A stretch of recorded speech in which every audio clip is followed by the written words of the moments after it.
waxaynu gelaynaa falanqayntii ciyaaraha daysana soo dhawow Britole ciyaarta dhaaftay ee la isku fardacaynsaday waa Man City iyo Arsenal halkaasna Arsenal mudooyinkan kuma aysan badin maxaan ka filan karnaa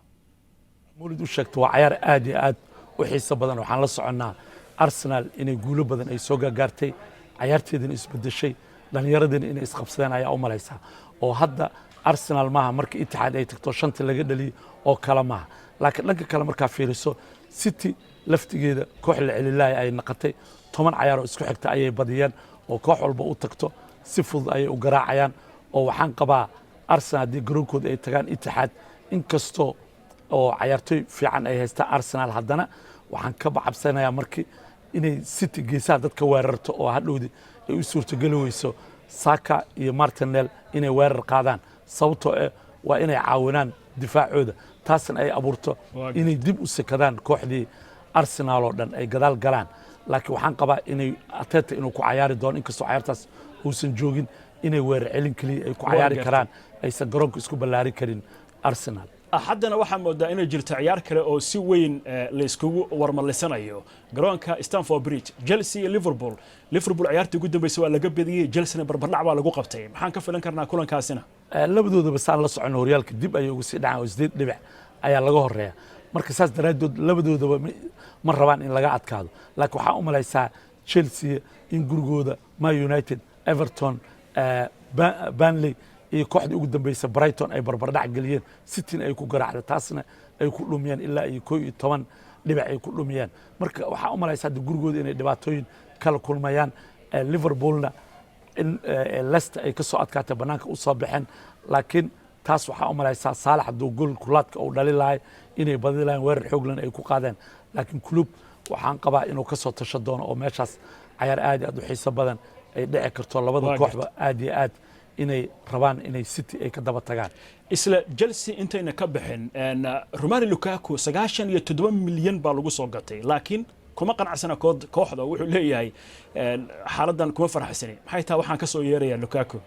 runtii waqti xun ayuu soo hadlay oo waxa u malaysaa kooxda inay second ay horyaalka hogaami jirtay second naqatay haddana ay hoos u sii socoto laakiin waxa u malaysaa inuu Inter xilligii uu joogo qaabkay ku ciyaari jireen oo kale inuu rabo inay ku ciyaaraan laakiin aniga waxa u malaynayaa sababta u hadlay inay ahayd asigoo oo diyaar oo fit ah inaan la ciyaarsan oo kursiga la fadhiisay taas oo leeyahay Tuchel qaabka uu ku ciyaaro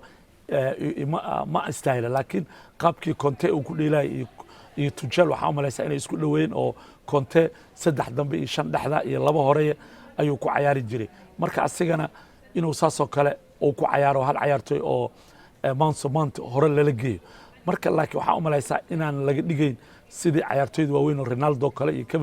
Kevin De Bruyne City kale jooga iyo saasoo kale inuu noqdo ayaa ka hadalsiisa laakiin Lukaku ma qabin xilligan inuu hadlo 7 gool kaliya ayuu leeyahay waxay aad 7 gool ka badan inuu dhaliyo ayaa Jorginho oo dhaxda ka dhil ayaa ka goolal badan oo 9 gool iska leh marka mana u maleynayay inkastoo Inter ayaa wadnahayga jira ma u maleynaa Inter inay gada karto oo lacagtaas 90 milyan Inter ma hayso waata deysana si kooban Mohamed Salah 15 gool buu ku hogaaminaya gool dhalinta Premier League laakiin wixii ka dambeeya 3 bisha koobka Afrika aadaya Masar buu matalaya yaa la isdhihi karaa waa soo qaban karaa Mohamed Salah si kooban Mawlid aniga ma u maleynaa Mohamed Salah inkastoo baxay oo hal bil oo maqnaanay haddana ma u maleynaa oo waxa laga yaabaa Egypt inay kooxaha ugu fiican Afrika ku jirta inay sii soconayso laakiin hadduu soo noqdo gool dhalinta meesha ayuu ka sii wadaya marka taas ayaa keenayso in uu wili Mohamed Salah because Harry Kane iyo ragga daba raaci jir oo Mabayaan iyo